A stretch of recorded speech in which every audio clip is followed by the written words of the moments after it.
Bismillahirrahmanirrahim. Assalamualaikum warahmatullahi wabarakatuh. Alhamdulillahi rabbil alamin. Wabihi nasta'inu ala umurid dunya wad din. Asyhadu an la ilaha illallah wahdahu la syarikalah. Ilahul awwalin wal akhirin. Wa asyhadu anna sayyidina wa maulana Muhammad wa ala alihi wa ashabihi ajma'in. Amma ba'd. Ma'asyiral ahibba rahimani wa rahimakumullahu jami'an.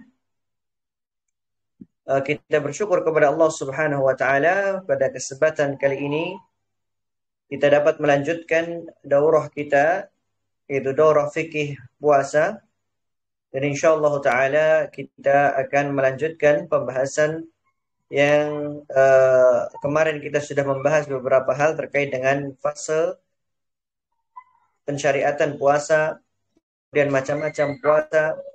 Kemudian juga kita membahas siapa saja yang berwajiban atau berkewajiban untuk menunaikan puasa di bulan Ramadan. Taib ahibati fillah rahimani wa rahimakumullahu jami'an, kita akan melanjutkan pembahasan kita, yaitu keutamaan puasa. Di antara keutamaan puasa adalah melatih diri untuk menjadi pribadi yang bertakwa, di mana tujuan Allah Subhanahu wa taala mewajibkan puasa atas hambanya agar termasuk orang-orang yang bertakwa. Sebagaimana firman Allah Subhanahu wa taala, "Ya ayyuhalladzina amanu kutiba 'alaikumus shiyam kama kutiba 'alal ladzina min qablikum la'allakum tattaqun." Pada ayat ini sangat-sangat jelas Allah Subhanahu wa taala tatkala mensyariatkan puasa, tujuannya adalah agar mereka menjadi pribadi yang bertakwa kepada Allah Subhanahu wa taala. Maka dengan menjalankan perintah Allah Azza wa Jalla dan memperhatikan larangan-larangan Allah ketika berpuasa, menjadikan seseorang mampu untuk menjadi hamba yang taat. Dan jika kita melihat, jika seorang hamba mampu menahan perkara yang sebelumnya halal bagi mereka, baik itu makan, minum, berjima, atau melakukan hubungan badan, terlebih dalam perkara yang Allah Subhanahu wa taala larang, maka mereka mudah untuk menahan diri mereka. Itu menahan diri dari larangan-larangan Allah Subhanahu wa taala. Yang halal saja mereka mampu untuk meninggalkannya, apalagi yang haram. Kemudian faedah yang lainnya adalah mengingatkan nikmat Allah Subhanahu wa taala yang telah Allah berikan kepada hamba-Nya. Karena memang terkadang seorang itu baru tahu, baru ingat akan nikmat Allah Subhanahu wa taala tatkala nikmat tersebut ditahan. Seperti seorang memahami nikmat kesehatan kapan tatkala dia sakit atau kesehatannya terhalang, maka dia baru merasakan kenikmatan Allah Subhanahu wa taala yang luar biasa dari kesehatan tersebut. Kemudian menumbuhkan rasa peka terhadap saudaranya yang fakir, di mana seorang yang berpuasa akan merasakan apa yang telah dirasakan saudaranya yang mereka tidak mampu untuk makan maupun minum. Kemudian menghapus dosa-dosa seorang hamba, sebagaimana Rasulullah sallallahu alaihi wasallam beliau bersabda, "Man shama Ramadhana imanan wa ihtisaban, ghufira lahu ma taqaddama min dhanbihi." Barang siapa yang berpuasa di bulan Ramadan dalam kondisi keimanan dan mengharapkan pahala, maka dia akan diampuni dosa-dosa yang telah lalu. Dalam hadits yang lainnya dikatakan as-salawatul khams wal jum'atu ila al-jum'ati wa ramadhanu ila ramadhan mukaffiratun ma bainahunna idza ijtanabatil kaba'ir. Dari salat ke salat yang 5 waktu, dari Jumat ke Jumat yang lain, dari Ramadan ke Ramadan yang lain, semua itu dapat menghapus dosa-dosa di antara waktu tersebut. Tetapi dengan catatan, jika ia menjauhi dosa-dosa besar. Kemudian kita masuk kepada bab yang berikutnya, yaitu rukun puasa. Jika berbicara masalah rukun, maka hal ini menunjukkan sah atau tidaknya puasa seseorang. Karena apabila salah satu daripada rukun dari suatu ibadah itu hilang, maka ibadah tersebut dikatakan tidak sah karena tidak terpenuhi dan tidak bisa dinamakan hal ibadah tersebut sebagai ibadah yang sempurna. Adapun rukun di dalam puasa ada 3, yaitu berkaitan dengan waktu, kemudian menahan diri dari pembatal-pembatal puasa, dan juga niat. Kita mulai daripada niat puasa. Apabila yang hendak dikerjakan adalah puasa wajib, maka seseorang yang berpuasa wajib, ya, dia harus berniat setiap harinya sebelum terbit fajar. Sebagaimana Rasulullah SAW beliau bersabda, "Man lam yujmi'is siyama qabla al-fajr, fala siyama lah." Barang siapa yang tidak berniat sebelum fajar subuh, karena memang waktu untuk dimulainya seseorang untuk menahan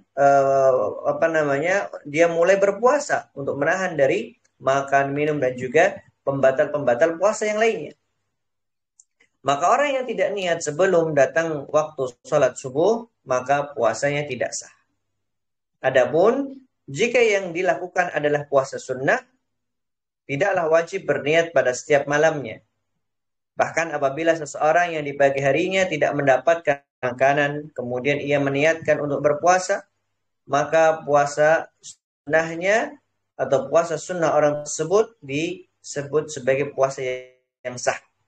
Sebagaimana Rasulullah SAW datang kepada istri beliau Aisyah radhiyallahu anha, kemudian beliau bertanya, apakah kalian memiliki sesuatu untuk dimakan? Kemudian istri beliau menjawab, kami tidak memiliki sesuatu. Maka Rasulullah SAW beliau mengatakan, idzan inni shaim. Ya sudah, kalau begitu aku berpuasa. Dan tentu syaratnya adalah ketika di pagi hari tersebut dia belum memakan atau meminum apapun. Kemudian yang kedua adalah menahan diri dari pembatal-pembatal puasa. Ini rukun yang kedua. Maka wajib bagi seorang yang berpuasa untuk menahan dirinya dari pembatal-pembatal puasa. Seperti apa? Makan, minum, jima. Dan insya Allah ta'ala ada bab yang khusus terkait dengan hal ini. Kemudian waktu puasa. Sebagaimana kalau kita melihat pada makna secara syar'i dari puasa tersebut adalah dikatakan di sana fi zamanin makhsus, pada waktu yang khusus. Yang dimaksud dengan puasa, waktu puasa itu di mana wajib bagi seorang yang berpuasa Ramadan untuk memperhatikan waktu kapan dia memulai menahan diri dari pembatal-pembatal puasa sampai kapan diperbolehkan untuk membatalkan puasanya. Adapun waktu untuk imsak, yaitu menahan diri dari pembatal-pembatal puasa dari terbitnya fajar kedua atau yang disebut sebagai fajar shadiq sampai terbenamnya matahari. Dalil yang menunjukkan hal tersebut adalah firman Allah Subhanahu wa taala, "Wa kulu washrabu hatta yatabayyana lakumul khaytul abyadu minal khaytil aswadi minal fajr. Thumma atimmus siyama ilal lail." Yang artinya, dan makan minumlah hingga terang bagimu benang putih dari benang hitam, yaitu fajar. Al-Imam Ibnu Qudamah mengatakan Allah Subhanahu wa taala di dalam ayat ini membolehkan bagi seseorang yang berpuasa untuk makan dan minum sampai menjelang terbit fajar shadiq. Kemudian Allah Subhanahu wa taala memerintahkan untuk menahan dari makan dan minum sampai tenggelamnya matahari. Kemudian dalil daripada as-sunnah dari ibunda kita Aisyah radhiyallahu anha bahwa Bilal ibn Rabah radhiyallahu anhu azan pada malam hari. Maka Rasulullah SAW kemudian beliau bersabda, "Kulu washrabu hatta yu'adzina ibnu ummi maktum, fa innahu la yu'adzinu hatta yatlu'al fajr." Makan dan minumlah kalian hingga ibnu ummi maktum menyerukan azan. Karena dia tidak mengumandangkan azan kecuali ketika fajar terbit. Kemudian jamaah sekalian rahimani wa rahimakumullah jami'an, kita masuk kepada pembatal-pembatal puasa. Yang pertama adalah tentu makan dan minum. Karena seseorang yang berpuasa kemudian dia makan dan minum di siang hari dengan sengaja, maka puasanya batal. Ingat, ada yang perlu digarisbawahi di sini yaitu dengan sengaja. Ada seseorang yang berpuasa kemudian dia makan di siang hari karena lupa atau karena dipaksa contohnya. Maka puasanya tidaklah batal. Dan bagi orang yang melakukan demikian, maka ia melanjutkan puasanya. Sebagaimana Allah Subhanahu wa taala yaqul, "Rabbana la tu'akhidna in nasina aw akhtana." Ya Allah, janganlah Engkau hukum kami jika kami lupa atau kami bersalah. Dan juga sabda Rasulullah sallallahu alaihi wasallam, "Innallaha tajawaza li an ummati al-khata' wan nisyan wa mastuqrihu alaih." Sesungguhnya Allah Subhanahu wa taala membiarkan atau mengampuni kesalahan dari umatku akibat kekeliruan dan lupa serta keterpaksaan.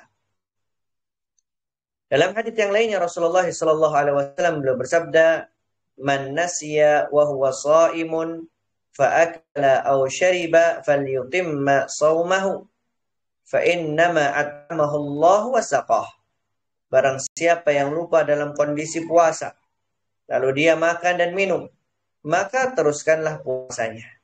Karena sesungguhnya Allah telah memberikan makan dan minum kepadanya. Kemudian pembatal yang kedua adalah muntah dengan sengaja. Seorang yang berpuasa kemudian dia menyengaja untuk muntah, maka puasanya batal. Ingat, di sini ada kata menyengaja untuk muntah. Sebagaimana sabda Rasulullah sallallahu alaihi wasallam, "Man dara'ahu al-qai' ay ghalabahu falaysa alaihi qada'un wa man istaqa'a 'amdan falyaqdi." Barang siapa yang terdorong untuk muntah, tidak wajib qada' baginya. Dan barang siapa yang sengaja menjadikan dirinya muntah, maka wajib mengqada' puasanya. Kemudian pembatal yang ketiga adalah jima' atau berhubungan badan di siang hari di bulan Ramadan. Hubungan badan yang dapat membatalkan puasa adalah apabila dilakukan di siang hari. Tetapi kalau dilakukan di malam hari maka tidak membatalkan puasa. Karena memang sudah tidak berpuasa ketika di malam hari. Dan apabila dilakukan pada bulan Ramadan, selain puasanya batal, maka ia juga harus membayar kafarat. Allah Subhanahu wa taala berfirman, "Uhilla lakum lailatul siyam ar-rafathu ila nisaikum hunna libasul lakum wa antum libasul lahun. Alimallahu annakum kuntum takhtanuna anfusakum fataba 'alaykum wa 'afa 'ankum. Fal'ana bashiruhunna wabtaghu ma kataballahu lakum wa kulu washrabu hatta yatabayyana lakum al-khaytul abyadu min al-khaytil aswadi min al-fajr. Thumma atimmu as-siyama ila al-lail." ولا تباشروهن وأنتم عاكفون في المساجد تلك حدود الله فلا تقربوها كذلك يبين الله آياته للناس لعلهم يتقون. Wajhud dilalah atau pendalilan, bentuk pendalilan di mana seseorang yang melakukan hubungan badan itu disebut sebagai pembatal pembatal puasanya adalah di mana dihalalkan bagimu pada malam hari puasa bercampur dengan istri. Berarti kalau di siang hari tidak boleh, yang diperbolehkan hanya pada malam hari. Baik.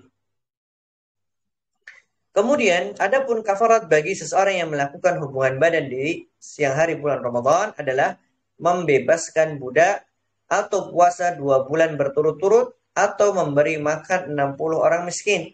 Sebagaimana dalam sebuah hadis yang diriwayatkan oleh Abi Hurairah radhiyallahu anhu, di mana Rasul sallallahu alaihi wasallam, ya kita baca maknanya atau terjemahannya.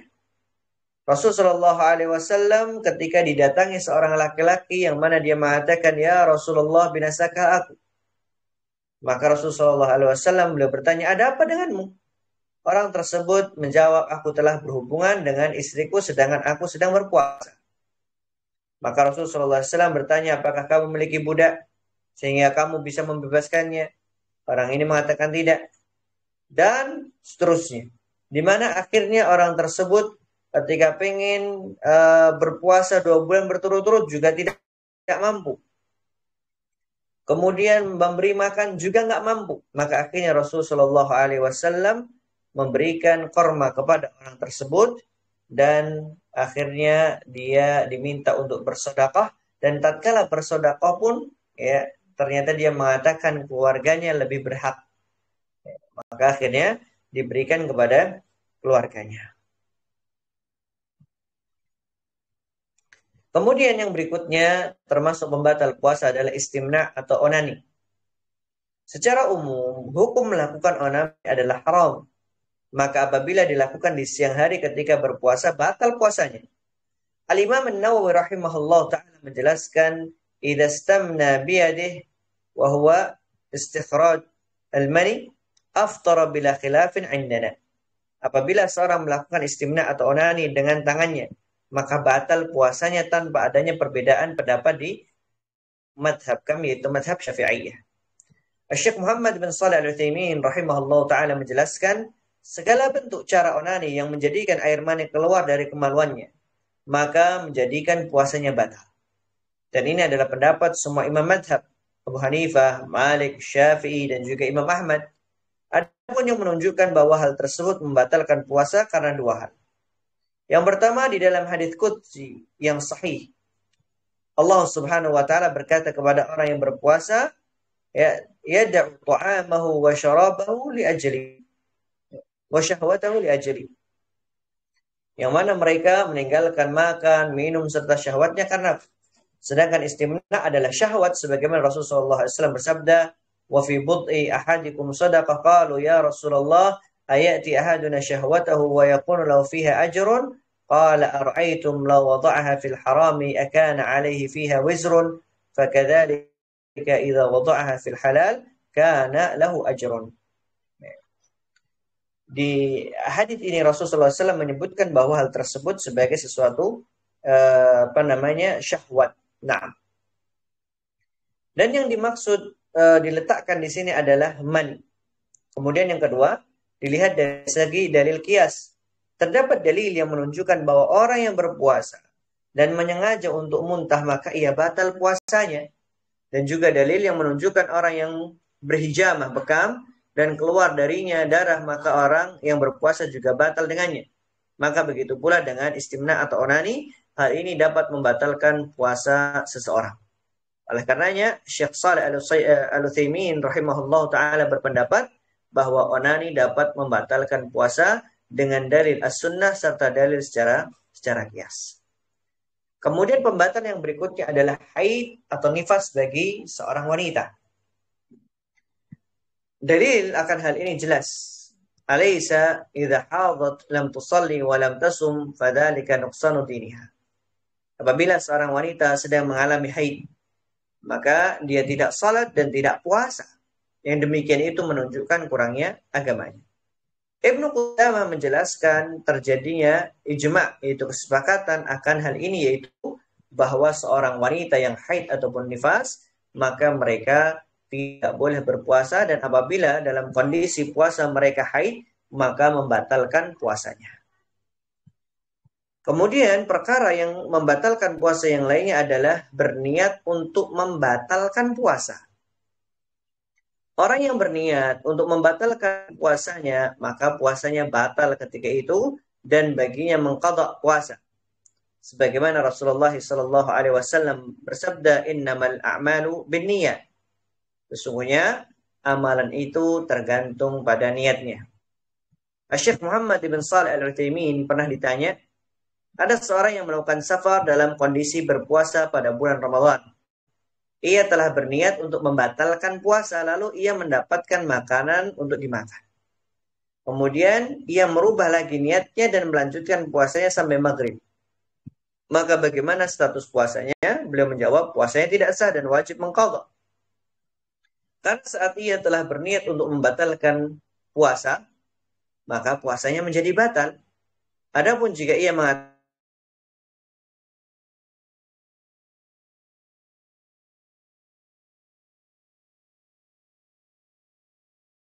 maka puasanya tetap sah. Karena ia tidak memutus niatnya, akan tetapi ia mengaitkan pembatal puasanya pada keberadaan sesuatu. Dan sesuatu tersebut ternyata tidak ada, maka ia tetap dalam niat yang pertama. Ibnu Qudamah Al-Maqdisi Al-Hambali berkata, وَمَنْ نَوَى الْإِفْطَارِ فَقَدْ أَفْطَرَ هَذَا الظَّاهِرِ مِنَ الْمَذْهَبِ وَهُوَ قَوْلُ الشَّافِعِي وَأَبِي ثَوْرٍ. Barang siapa yang berniat berbuka, maka ia telah berbuka. Dan inilah pendapat mazhab Hambali dan juga Syafi'i serta Abi Thawr. Kemudian berikutnya kita akan membahas udzur-udzur yang membolehkan untuk tidak berpuasa. Beberapa udzur syar'i yang diperbolehkan untuk seseorang tidak berpuasa atau membatalkan puasanya adalah yang pertama sakit. Seseorang yang sakit, di mana sakitnya dapat memberi bahaya atau dampak buruk bagi dirinya, maka ia berpuasa. Maka apabila ia berpuasa, maka orang tersebut boleh untuk tidak berpuasa. Dan baginya adalah mengqadha atau mengganti hari di mana dia tidak berpuasa karena sakit tersebut. Tetapi kalau sakitnya ringan, contohnya kesleo, atau sakit panu, atau sakit gatal, maka hal ini tidak boleh untuk dia membatalkan puasanya. Kemudian safar atau bepergian. Yang dimaksud dengan safar di sini adalah safar yang sampai seseorang itu mengqashar salatnya. Adapun bepergian yang dekat, maka ini juga tidak disebut sebagai safar dan tidak mendapatkan keringanan untuk boleh membatalkan puasanya. Dalil yang menunjukkan dua hal di atas adalah firman Allah Subhanahu wa taala, "Faman kana minkum maridan aw 'ala safarin fa'iddatun min ayyamin ukhra." Maka barang siapa di antara kamu ada yang sakit atau dalam perjalanan lalu ia berbuka, maka wajiblah baginya berpuasa sebanyak hari yang ditinggalkan pada hari-hari yang lain. Kemudian yang ketiga adalah haid dan juga nifas. Yang mana seorang wanita yang haid dan nifas, maka keduanya dilarang untuk berpuasa dan baginya untuk mengqadha jumlah hari di mana ia meninggalkan puasa karena sebab haid ataupun nifas. Sebagaimana dalam dikatakan oleh ibunda kita Aisyah radhiyallahu anha, kunna nu'maru biqadha'is shaum wa la nu'maru biqadha'is shalah. Kami diperintahkan untuk mengqadha puasa dan kami tidak diperintahkan untuk mengqadha shalah. Kemudian uzur yang lainnya yaitu hamil atau menyusui. Maka apabila seorang wanita dalam kondisi hamil atau menyusui dan dikhawatirkan pada dirinya bahaya, maka wajib baginya untuk mengqadha puasanya.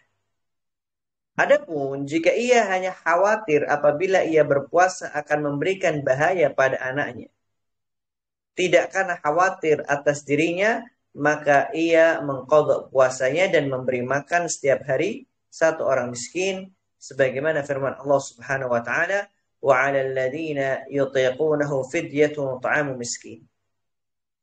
Jadi di sini dibedakan, kalau khawatir terhadap dirinya maka tidak membayar fidyah atau memberikan makan. Tetapi kalau tidak khawatir pada dirinya, hanya khawatir pada janinnya, maka dia harus membayar fidyah dan juga harus mengqadha. Kemudian yang kelima, orang yang sudah tidak mampu untuk berpuasa, baik karena sebab umur yang sudah tua atau karena sakit yang tidak mungkin diharapkan kesembuhannya, maka ia tidak berpuasa, tetapi bagi dirinya adalah memberi makan kepada seorang fakir miskin. Sebagaimana firman Allah Subhanahu wa taala dalam surah Al-Baqarah ayat yang ke-184. Kemudian, ahibati fillah rahimani wa rahimakumullahu jami'an, kita akan lanjutkan pada puasa-puasa yang dilarang. Di antara puasa yang haram untuk dilakukan adalah yang pertama, puasa yang dilakukan pada 2 hari raya, yaitu Idul Fitri dan juga Idul Adha.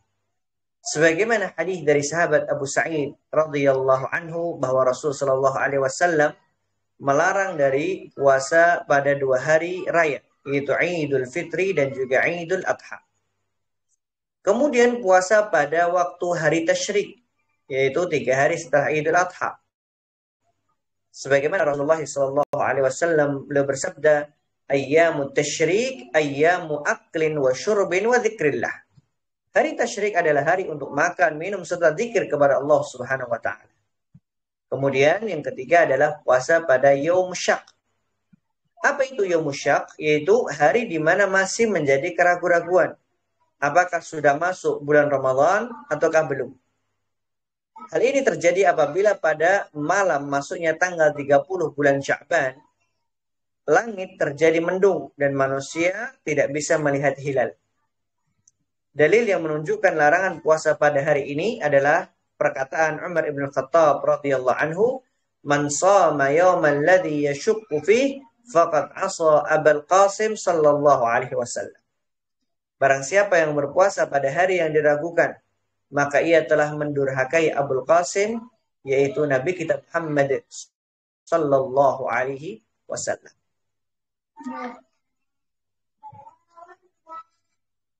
Kemudian kita akan melanjutkan pada bab yang terakhir, yaitu amalan-amalan di bulan Ramadan. Bulan Ramadan adalah bulan yang diberkahi dan di dalamnya terdapat keutamaan-keutamaan bagi mereka yang memanfaatkan waktunya untuk ibadah kepada Allah Subhanahu wa taala. Adapun amalan di bulan Ramadan yang hendaknya kita semangat di sana adalah yang pertama tentu puasa Ramadan. Dan manfaat dari keutamaan daripada puasa bulan Ramadan telah kita sebutkan di atas. Kemudian memperbanyak membaca Al-Quran. Karena memang bulan Ramadan adalah bulan diturunkannya Al-Quran. Sebagaimana firman Allah Subhanahu wa taala, "Syahrul Ramadan alladzi unzila fihi al-Quran hudan lin-nas wa bayyinatin minal huda wal furqan." Kemudian firman Allah Subhanahu wa taala, "Inna anzalnahu fi lailatul qadr." Dan bahkan Rasulullah SAW ketika di bulan Ramadan, beliau diajarkan langsung oleh malaikat Jibril. Sebagaimana dalam sebuah hadis, sesungguhnya Jibril bertemu dengan Nabi SAW setiap malam di bulan Ramadan dan membacakan Al-Quran kepadanya. Kemudian amalan yang ketiga adalah salat tarawih. Dan manfaat atau keutamaan daripada salat tarawih sangat-sangat luar biasa, yaitu dapat menghapuskan dosa-dosa seorang hamba. Sebagaimana dalam sabda Rasul sallallahu alaihi wasallam, "Man shama Ramadhana imanan wa ihtisaban, ghufira lahu ma taqaddama min dhanbih." Barang siapa yang berdiri menunaikan salat di bulan Ramadan dengan iman dan juga mengharap pahala, maka dosa-dosanya yang telah lalu akan diampuni. Dan juga orang yang menunaikan salat tarawih bersama imam hingga selesai, dicatat baginya seperti qiyamul lail semalam penuh. Sebagaimana terdapat riwayat dari sahabat Abu Dzar radhiyallahu anhu, Rasulullah sallallahu alaihi wasallam bersabda, "Barang siapa yang menunaikan qiyamul lail bersama imam hingga selesai, dicatat baginya pahala qiyamul lail semalam penuh." Syekh Ibnu Utsaimin rahimahullah taala beliau mengatakan, selayaknya kita salat tarawih bersama imam sampai selesai agar kita mendapatkan pahala salat malam sepenuhnya. Sebagaimana Rasulullah SAW beliau bersabda, "Man qama ma'al imam hatta yansarif, kutiba lahu qiyamul lailah."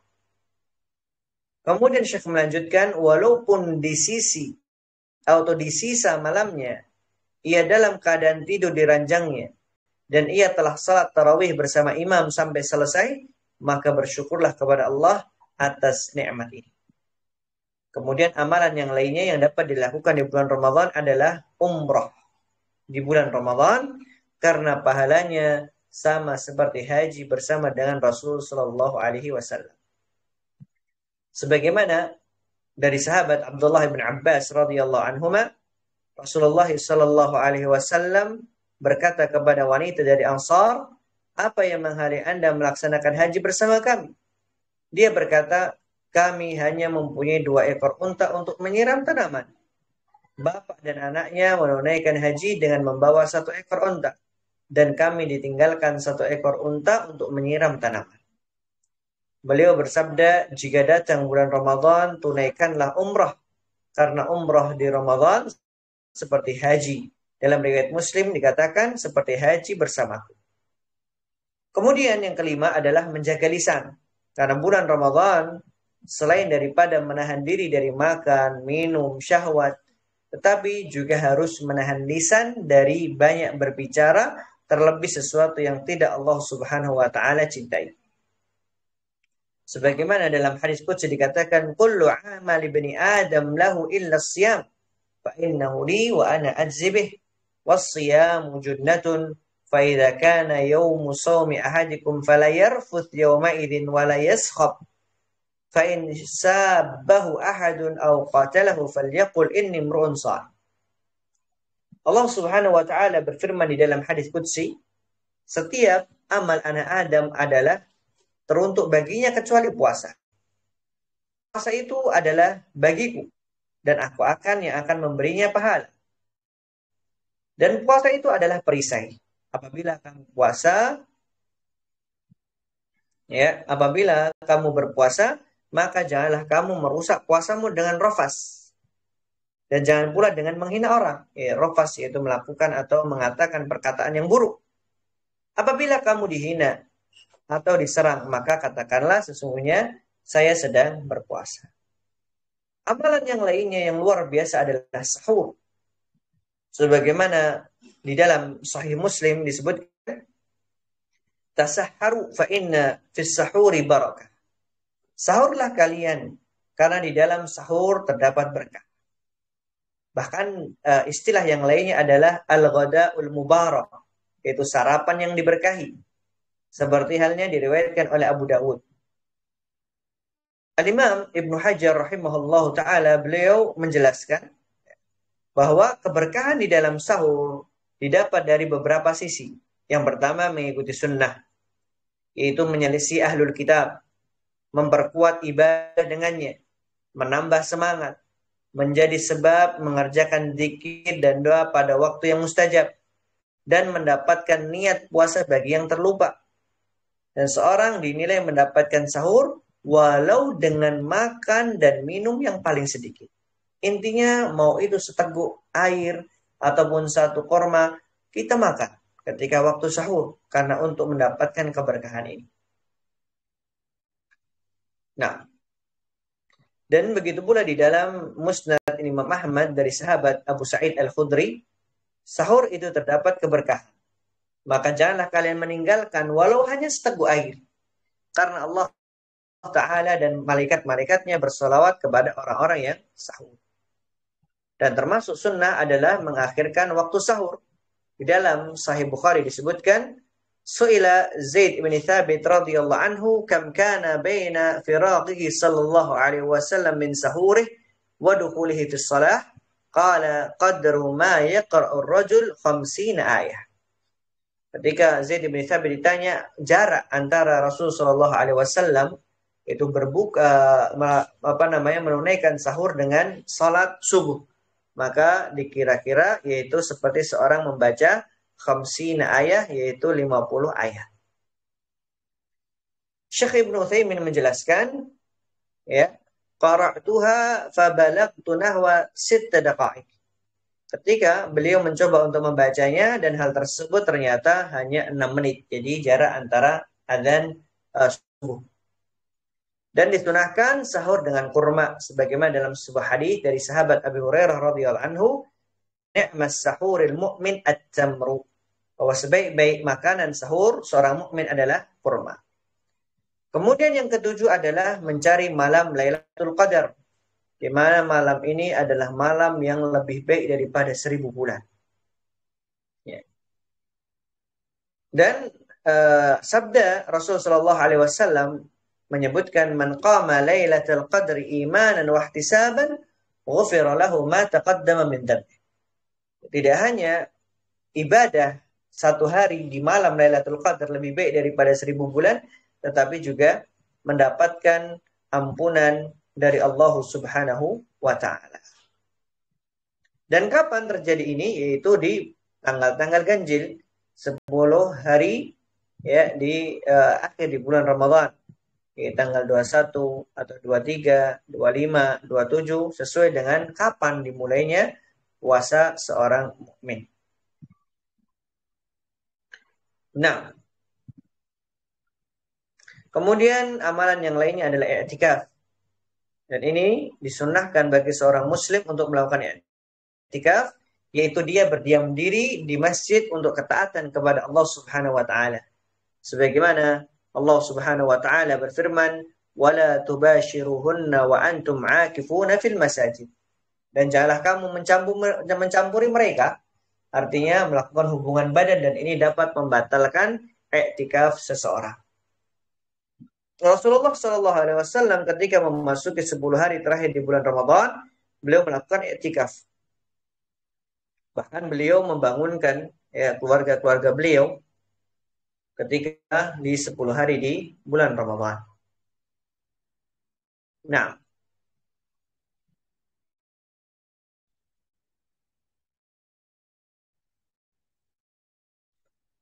kemudian seseorang yang hendak melakukan i'tikaf, maka hendaknya dia menuju ke masjid sebelum masuknya waktu maghrib pada malam ke-21. Sebagaimana hadis Abi Sa'id Al-Khudri radhiyallahu anhu, ya, yang mana ini hadisnya panjang, kita baca maknanya, yaitu Rasulullah SAW melakukan i'tikaf pada 10 awal bulan Ramadan. Kemudian dilanjutkannya pada 10 pertengahan. Dalam sebuah kubah kecil yang terbuat dari permadani dan pintunya ditutup dengan tikar. Lalu beliau ambil tikar tersebut dan diletakkan di sudut kubah. Kemudian diulurkannya ke badan seraya berujar memanggil orang banyak, maka mendekatlah mereka pada beliau dan beliau berkata, "Aku telah i'tikaf sejak 10 awal bulan untuk mendapatkan Lailatul Qadar." Kemudian 10 yang pertengahan, kemudian dikatakan kepadaku bahwa Lailatul Qadar terdapat pada 10 akhir Ramadan. Karena itu siapa yang suka i'tikaf maka silahkanlah. Maka para sahabat pun kemudian ikut beriktikaf bersama dengan Rasul Shallallahu Alaihi Wasallam. Nah, kemudian di sini disebutkan syarat sah dalam i'tikaf adalah pertama berdiam diri di masjid. Kedua, dalam kondisi suci dari haid, nifas, dan juga janabah. Yang ketiga, izin dari suami atau tuannya apabila yang melakukan i'tikaf adalah seorang istri atau budak. Yang keempat, tidak keluar dari masjid. Dan di sini terdapat 3 kondisi. Pertama, keluar karena perkara yang dibutuhkan seperti buang hajat, mandi karena junub, makan dan minum, di mana tidak memungkinkan di masjid, maka hal ini diperbolehkan dan tidak menjadikan i'tikafnya rusak. Kedua, keluar karena alasan syar'i seperti menjenguk orang sakit atau mengikuti jenazah, maka hal ini tidak mengapa dan tidak merusak i'tikafnya. Ketiga, keluar untuk perkara duniawi seperti jual beli, mendatangi istri dan lain-lain, maka ini menjadikan i'tikafnya rusak dan harus mengulangi niat i'tikafnya. Amalan yang berikutnya adalah zakat fitri dan insya Allah Ta'ala akan kita bahas pada pertemuan selanjutnya karena ini pembahasan yang panjang insya Allah Ta'ala. Barakallahu fikum. Ya, mungkin ini yang bisa kita sampaikan pada kesempatan malam hari ini dan insya Allah akan kita lanjutkan pada pertemuan berikutnya. Dan kembali kami ingatkan apabila ada pertanyaan maka silahkan untuk dikirimkan di kolom komentar.